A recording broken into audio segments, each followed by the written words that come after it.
always have to, I think, counter the narrative that sustainability means job loss. We have to demonstrate that there are economic development benefits to transitioning to these cleaner technologies. We need to do these analyses, we need to have this conversation so that we have visibility on the kinds of jobs that we're going to both lose as we transition out of dirtier industries and technologies and gain as we transition into cleaner technologies. Over the 9 years that the Civilian Conservation Corps was working, they planted 3 billion trees, which is like half of the reforestation that's happened across the country. It was about putting young men who needed a job to work doing things that needed to be done in the environment. We are constantly looking at the emerging industries in the area.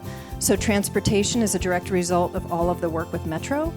Energy, we had a big, like we just heard, a big solar push for a little while, but our primary focus is getting these young people ready for jobs.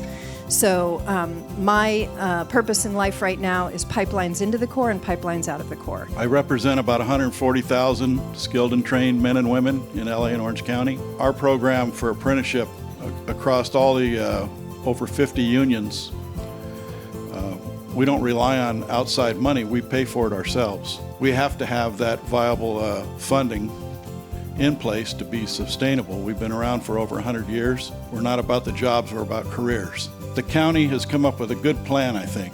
It's a sustainable plan, like it says. We worked with the legislature in Sacramento to put those time frames in effect, and we wouldn't have worked with them if we didn't believe in them. The county purchases at least $5 billion of goods and services every year.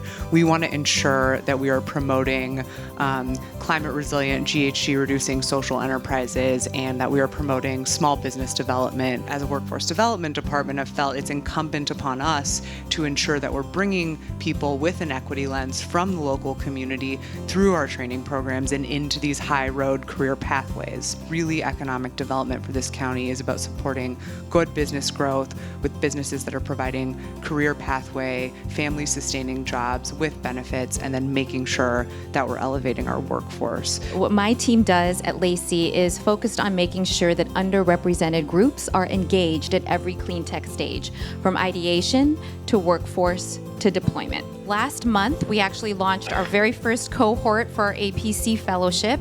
It's focused on providing 50 participants from underrepresented groups with technical training and direct job connections with our portfolio companies and partner organizations. So really helping to close the loop in the talent pipeline. All of the interns are also logged into an online platform where they can earn additional certifications.